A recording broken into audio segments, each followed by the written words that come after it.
Everyone to this webinar on the threat landscape for the 2026 FIFA World Cup.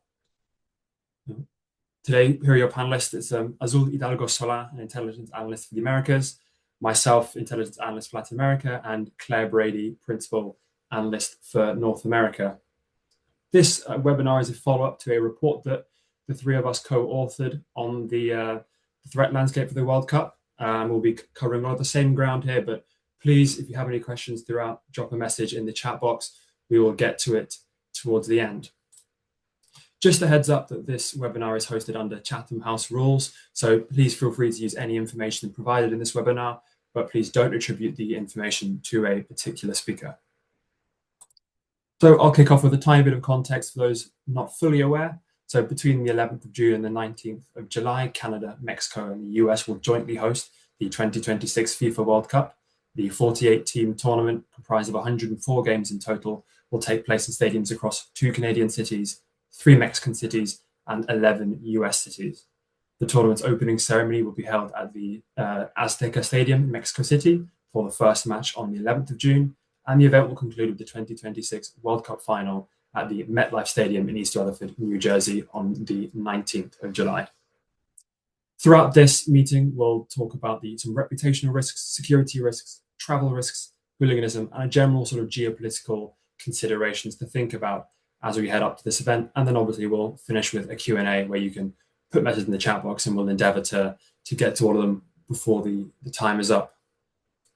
So we'll move forward first to reputational risks, and I'll hand over to my North America colleagues to begin this one, and I'll join you again when it's time for Mexico. Thank you, Alex, and good morning/afternoon, everyone. Thank you for joining us. So to kick us off, I want to give sort of a brief overview of what we see in terms of reputational risks for the World Cup.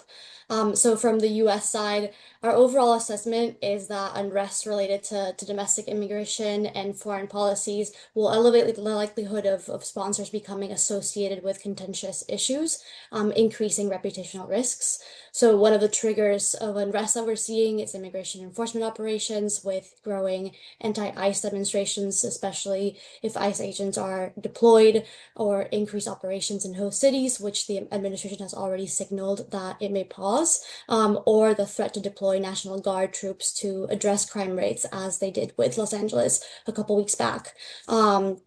So, this will likely take place in sanctuary cities, especially in California, Massachusetts, New York, and Washington State.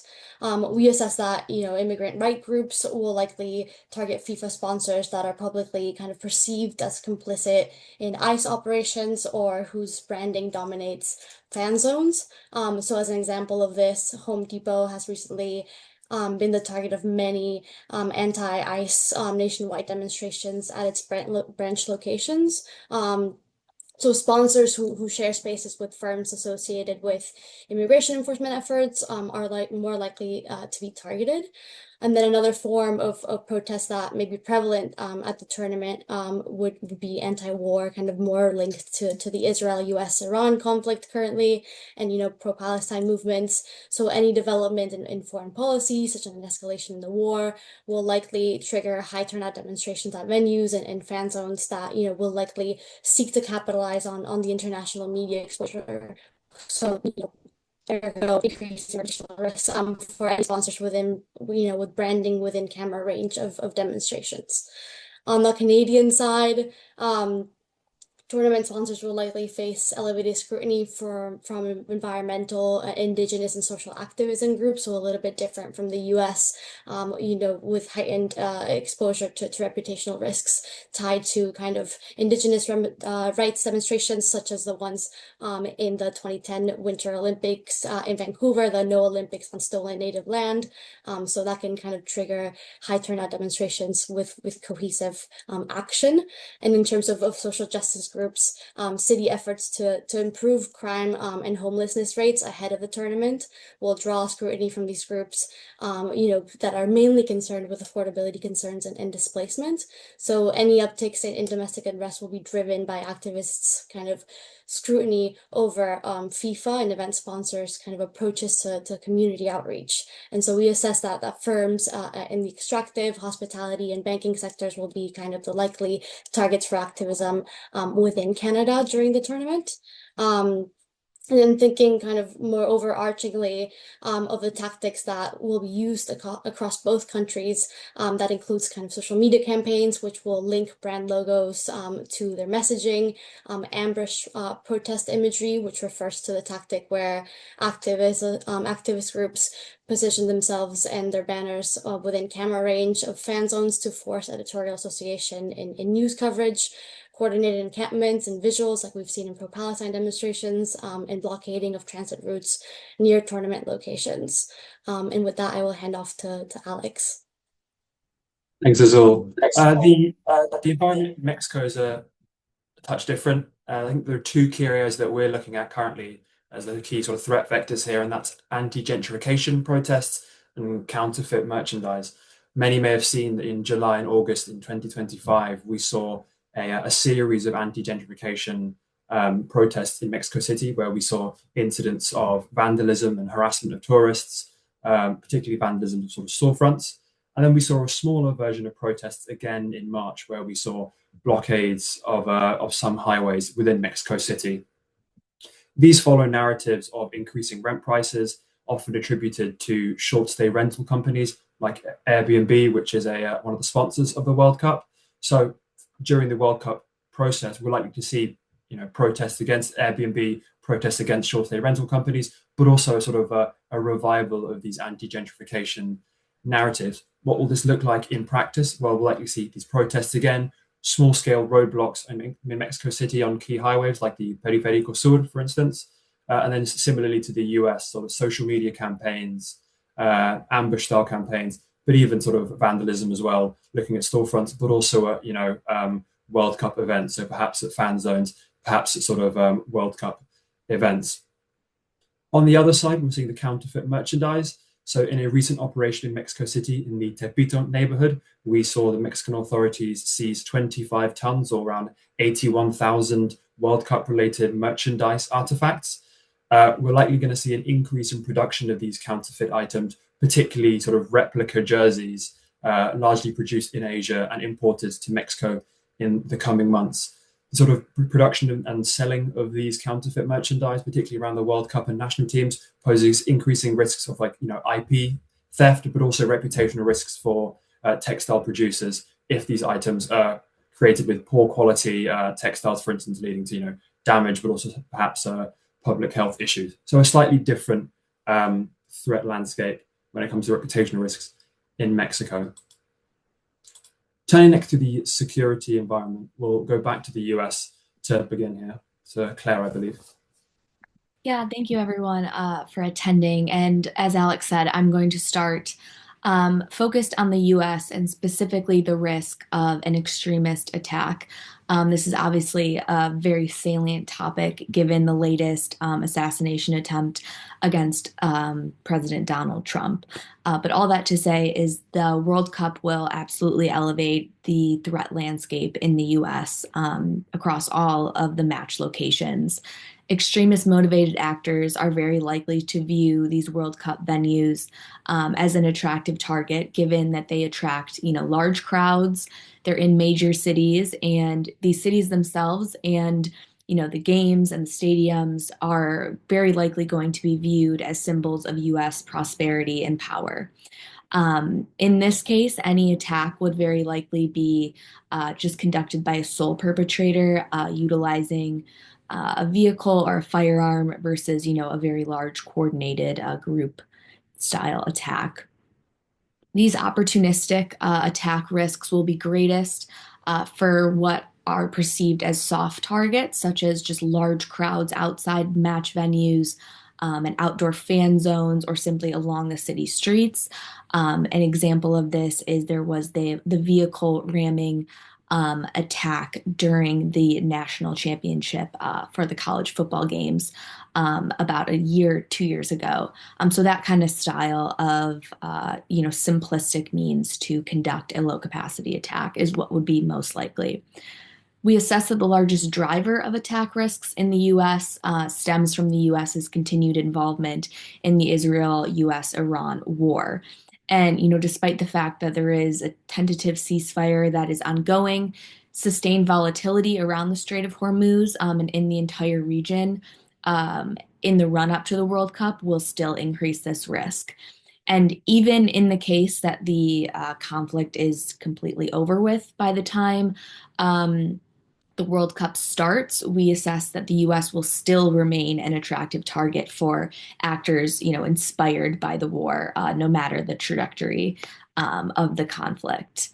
However, the likelihood of a successful major attack materializing does still remain low. The US security apparatus will be highly capable of mitigating violent crimes and coordinated attacks.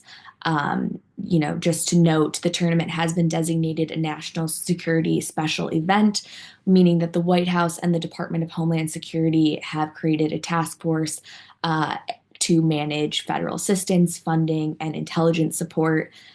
The U.S. host cities have been given around $630 million in security funding, which is going towards background checks, cybersecurity, and increases in police response capabilities. Another topic I know of concern for a lot of clients is the threat of drones, but also host states were awarded around $250 million specifically to combat against the threat of drones.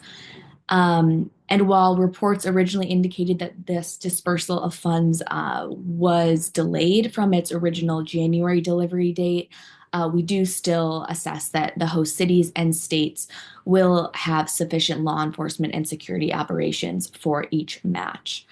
And briefly, some triggers, warnings, and indicators to look out for any a risk driver of an attack. First off, as I mentioned at the beginning, any match that President Donald Trump, Vice President J.D. Vance, or high-ranking administration officials attend, those games will be bigger targets for an attack, especially, they are likely to be at the final, possibly the first U.S. match. So again, coming off the latest attack, that those games will be bigger drivers. Any prolongation of the Israel-US-Iran war that possibly drives Iran-sponsored proxy groups to increase their online campaigns could increase attacks, as well as if Israel resumes military operations in southern Lebanon. And also, if there any new evidence suggests that the U.S. has committed war crimes in Iran, we see all of these situations as potential drivers for attacks in the U.S., whether they are motivated, by anti-Israel sentiment, anti-U.S., whatever it may be. These things will drive that risk further. And then I believe I will now hand it to Azul to cover domestic unrest more specifically. Yes, thank you, Claire. So, in terms of domestic unrest in both US and Canada, many activist groups will likely use the World Cup global visibility to amplify their causes, and this includes movements similar to the ones that I highlighted in the reputational risk section. So this includes anti-war, pro-Palestine, anti-US, anti-government demonstrations more generally. And these will likely be triggered by kind of any developments in the Israel-US-Iran war, the USMCA renewal developments, among other US policies that might be enacted in the next couple of weeks. And so hotspots for demonstrations include Boston, New York City, Los Angeles, San Francisco, Seattle, Toronto, and Vancouver.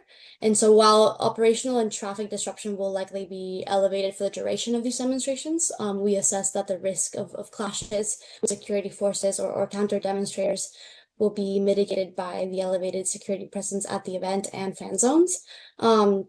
Another source of operational disruption will be kind of celebratory dates, such as the 4th of July, that will make, it will be significant because it's the 250th anniversary of the Declaration of Independence, as well as Pride Month.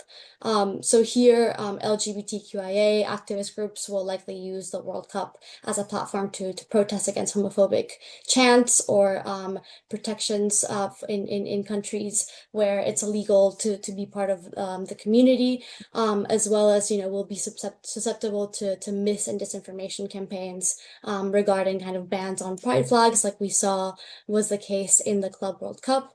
And we can also expect kind of high turnout celebrations on the 4th of July, with elevated kind of traffic and operational disruption risks ahead of and during the tournament. And so these celebrations will also serve as an opportunity for a surge of anti-government demonstrations, both in Canada and the US, like the No Kings kind of movement that we've seen grow in the last couple of months. Over to you, Alex. Yeah, thanks, Azul. Yeah, I'll tackle this security dynamic in sort of two parts. I'll look at domestic unrest and then cartel activity. So looking at domestic unrest, we've seen already a few large organizations in Mexico calling for boycotts of the World Cup. Two large unions or activism groups, one the National Transport Association and the National Front for the Rescue of the Mexican Countryside, both signaled their intent to conduct roadblocks during the course of the World Cup. For those that don't know, the ANTAC and FNRCM have both conducted nationwide roadblocks in the past. So recently in April, there was a spate of roadblocks nationwide. And then in November and December in 2025, there was a massive spate of roadblocks, which caused blocks across interstate highways, blocks to international airports, and then also roadblocks along the US-Mexico border, disrupting trade. And these lasted for a number of days. So if we see these same roadblocks, or even something on a slightly smaller scale during the World Cup, this will sort of increase disruption risks both for cross-border trade, but also sort of movement around and inside cities themselves. Violent clashes during these roadblocks are unlikely, and then equally the Mexican authorities are quite likely to provide concessions very quickly to these groups to try and minimize and mitigate against disruption during the World Cup. But on the other side, we have organizations like the National Coordination of Education Workers, the CNTE. They're a sort of militant education teachers union, and they've conducted protests throughout Mexico City for a number of years. And they recently threatened to boycott the World Cup, but also threatened to conduct a sit-in in the Zocalo Square. The Zocalo Square is the main square and main plaza in Mexico City, which incidentally is where the Mexico City fan zone is located. So if there are sit-ins conducted by the CNTE, then that'll obviously increase disruption risks, particularly for clients working alongside the World Cup, so broadcasting staff in particular. But again, violent clashes between protesters and security forces are unlikely, and attendees to the World Cup are equally unlikely to be targeted by any sort of action by these organized groups. Moving on to the sort of cartel dynamics.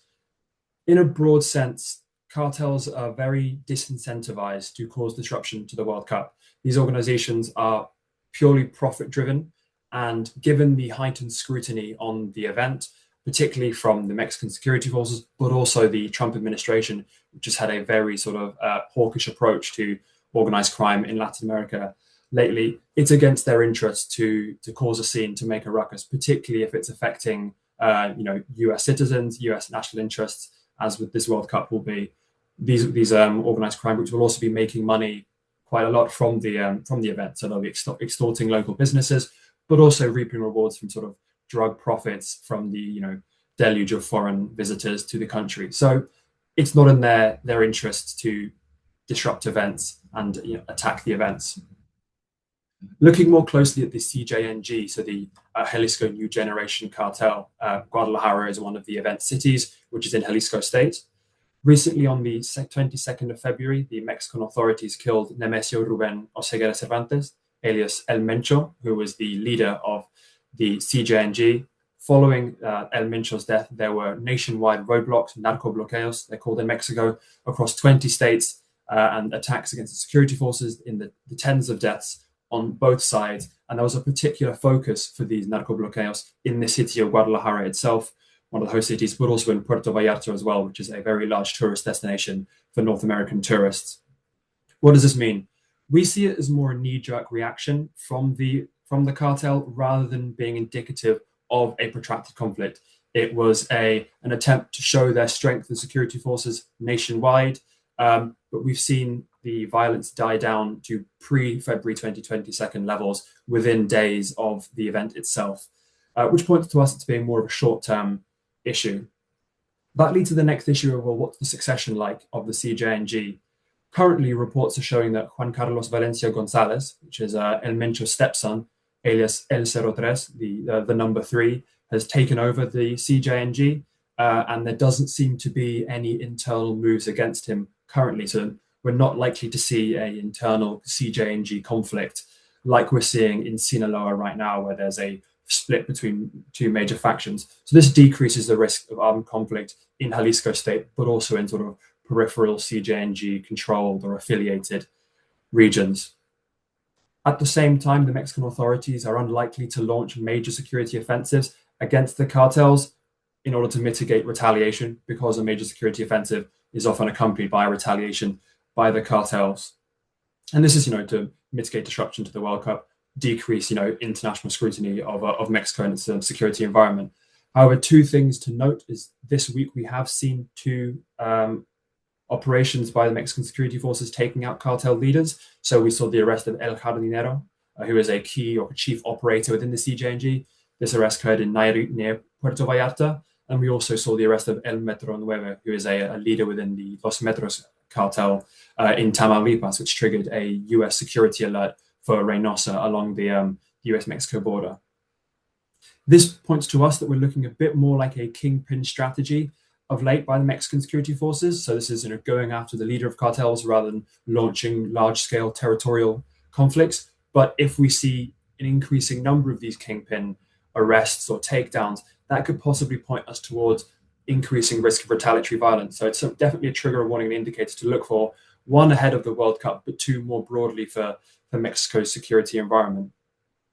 And then one other TWI that I'd recommend looking for as well is if we see reports that the CJNG are rejecting El 03 as the new leader of the CJNG, or we're seeing disruption to CJNG operations following the arrest of Jardinero, that will mean we're likely to see more incidents of sicariato, so assassination-style killings in Jalisco, for instance, and that will lead to sort of increasing concerns over the security environment in Mexico. But by and large, cartels are unlikely to target the event, and a CJNG internal war doesn't seem like it's on the cards for the time being.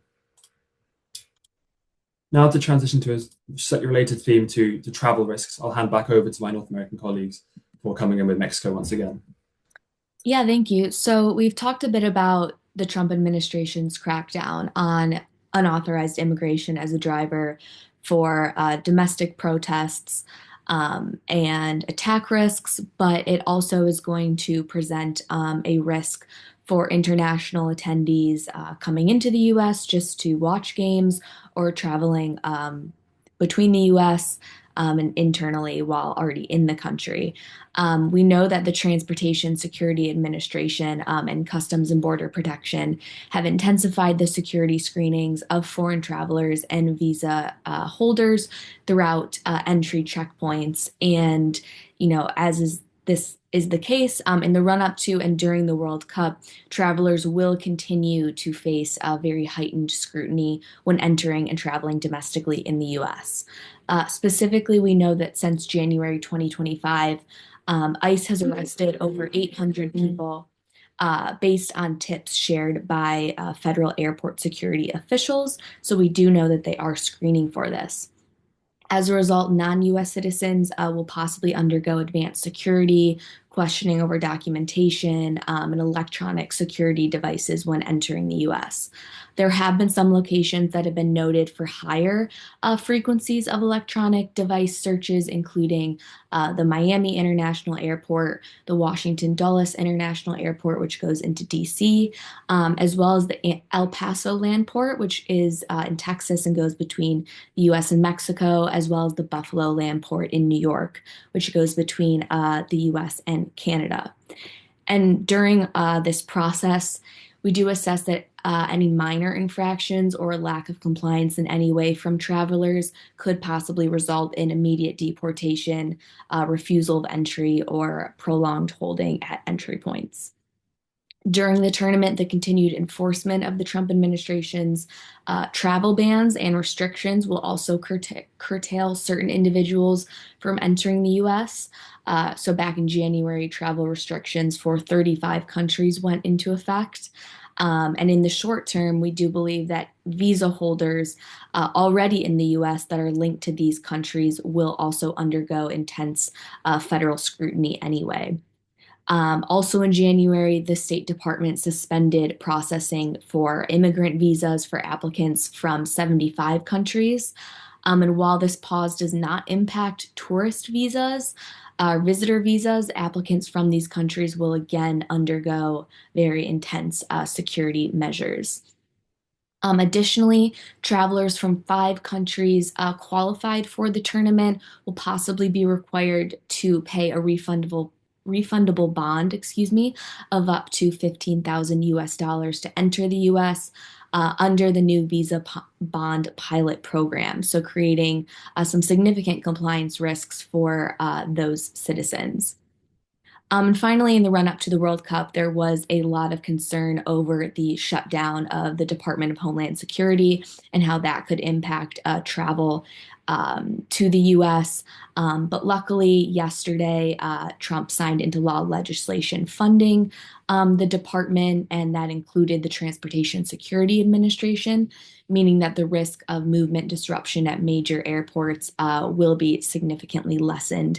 And we do expect capacity and personnel to be at full strength for the tournament. Again, negating some of those travel disruption risks that we saw very prominently, weeks ago. And with that, I will hand it back to Alex for Mexico.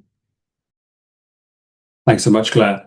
So, sort of similarly, as I mentioned earlier, these organized crime groups and cartels are very disincentivized to cause disruption.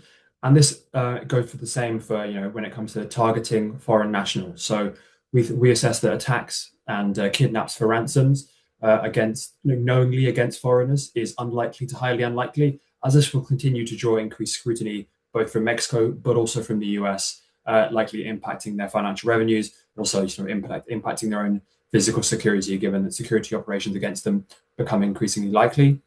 That being said, sort of wrong place, wrong time incidents during cartel violence, which does occur occasionally in upmarket touristic neighborhoods such as Polanco in Mexico City, does remain possible. So that lingering latent physical security risk does remain, but that's a sort of wrong place, wrong time risk. What is a travel risk for travelers to Mexico City is common crime. So affluent looking foreigners are likely to be targeted for pickpocketing, bag and phone snatching, as well as sort of extortion scams, and then possibly up to express kidnappings and drink spiking. It goes without saying that all these risks are significantly heightened during nighttime hours, and particularly if an individual is in a state of inebriation, whether that be under the influence of alcohol or drugs. However, we expect heightened security deployments across all host cities, particularly in touristic neighborhoods and also around stadiums, to try and deter criminals from conducting these sort of common crimes, but these are unlikely to significantly decrease the incidence of pickpocketing, bag snatching, etc. I think lastly for this section, we'll turn to football hooliganism, which I can address here. Football hooliganism in Canada and the US is rare in its domestic leagues, so the risk of sort of violent clashes there, particularly with sort of domestic fans, is unlikely. However, there is this barra brava, so militant ultra fan culture in Mexico. We do frequently see scuffles inside and outside of stadiums, and with more extreme events occurring periodically across Mexico in its domestic league. So, for instance, some extreme examples include a Liga MX match in Estadio Corregidora in Querétaro State in 2022, which resulted in 17 deaths and 23 injuries. And then more recently in Estadio Caliente in Tijuana, where one individual was killed by a gunshot. What does this mean? Well, this points to us that there is a latent physical security risk product of hooliganism culture within Mexico. However, dynamics shift significantly in international competitions. These competitions at their core are more lighthearted than domestic leagues, and then equally the quantity and density of these ultras or barra brava fans are much lower in international competitions, particularly when they're in North America, likely due to significant travel distances and costs for these fan bases. That doesn't mean that we're not going to see any violence whatsoever. Sporadic bouts of hooliganism are likely, particularly in the increased risks during contentious matches. As you can see, we've listed a few contentious matches here. So during the group stages, we see England, Croatia, or Iran, Egypt as contentious matchups. And then again, during knockout stage games, which are often more high octane. Those are the most likely areas we'll see fan interactions. But as we've said throughout, a significant security force presence will likely be able to contain crowds and stop minor scuffles turning into stampedes or riots. And at the same time, elevated security checks and patrols around stadiums will likely mitigate against the risk and presence of pyrotechnics and other dangerous artifacts at stadiums. So by and large, the risk of extreme hooliganism is low throughout the competition. Some of the drivers to look for and triggers for increased hooliganism that we've identified so far include US immigration policy and enforcement, particularly among Latin American communities, geopolitical developments such as the Israel-US-Iran war. Others include rivalries, so historic rivalries like Argentina-Brazil, for instance. Drunken disorderly behavior increases the risk. Poor crowd management, and then ticketing issues. For example, if fan bases are sold illegitimate tickets through third-party sellers, that can cause a stir. And then sort of the last section of this before we turn to the Q&A is a sort of geopolitical considerations. I'll quickly touch on US military action here before I hand over to the North America colleagues. We continue to assess that US unilateral action in Mexico is highly unlikely in the medium term. President Claudia Sheinbaum's persistent readiness to collaborate with the US in the last sort of 12 to 16 months will highly likely dissuade the Trump administration from carrying out activity for the time being. However, if there is a deterioration in the security environment in Mexico, there's a realistic possibility that Mexico asks for assistance from the US, and that would likely lead to retaliation from organized crime groups. And in the highly unlikely scenario that we do see US military action, these would likely focus on neutralizing synthetic drug laboratories, which are more rural, so mitigating against the risk of strikes within host cities. And these states that we're likely to see this in are Baja California, Chihuahua, Sinaloa, Sonora, rather than Nuevo León, Mexico City, and Jalisco for the time being. Some triggers, one of the indicators to look for whether we're going down this high unlikely scenario would be if the Israel-US-Iran war concludes and President Trump begins escalating his rhetoric on irregular migration and crime to boost domestic popularity, thereby increasing pressure on Mexico. Equally, if we see an escalation in violence in Mexico, likely caused by a CJNG civil war, that will later, and if that leads to spillover violence to the US, the risk of US military action in Mexico increases. And then finally, if we see dialogue between the Trump administration and the Sheinbaum administration break down, then that'll increase the risk that the US acts more assertively militarily in Mexico. And I will pass on to my North American colleagues.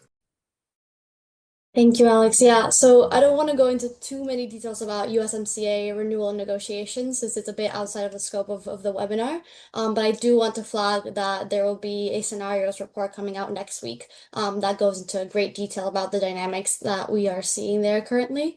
But just to look at these kind of macro forces that are looming in the background of this tournament, we assess that USMCA negotiations and outcomes are unlikely to disrupt information sharing or tournament operations despite kind of heightened trilateral tensions on a multitude of issues. So despite deadlocked negotiations, host countries are unlikely to cease information sharing on key issues, including kind of immigration data as well as public safety cooperation, which will may impact the continuation of the tournament. And the most notable risk that we are seeing emerging from these negotiations to the World Cup are domestic unrest risks, kind of what we outlined earlier, and mostly taking place in Canadian cities in the form of high turnout demonstrations or boycotts against American goods or the Trump administration. And so with that, I will hand it off to Alex for the last time.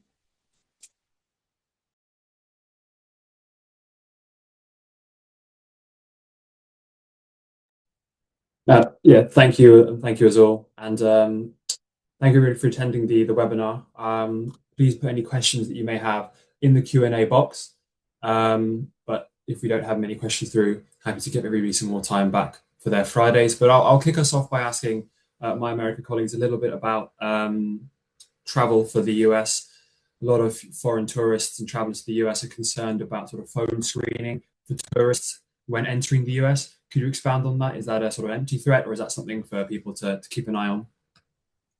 Yeah, I can take this one. It's definitely something to that every traveler should keep in mind. Ultimately, electronics security screening is not illegal. It's something well within the security and law enforcement's right to do at airports and land entry points. And there have been a lot of reports that the U.S. State Department is directing these security agencies to more thoroughly look through, for example, people's social media accounts for any potential extremist views or, violent rhetoric. So that is something that, travelers should be aware of. Now, it's a low likelihood possibility, but especially if someone, is on any sort of special visa, is from one of the countries that I flagged earlier that has restrictions in place or is under a travel ban, these are the types of things that could potentially flag someone as a risk that would increase the likelihood that they go under intensive screening. So, we just advise everyone to have documentation ready and, comply wherever possible with the law enforcement that you may or may not encounter when entering the US, because, like I said, it is within their rights to request to screen your electronics. So, yeah, hopefully that answers that question. Thank you, Claire. One quick question about will there be any additional resources or briefings? Well, this is a follow-on webinar from a report the three of us co-authored on the security environment before the World Cup. So you can reach out to any of the contact information on screen right now to get a copy of that report and see some of this analysis a bit more in depth. But without any more questions in the chat for now, I'm happy to give everybody some time back on their Fridays. Thank you everybody for your attention, for coming to the webinar, and we hope you have a good weekend.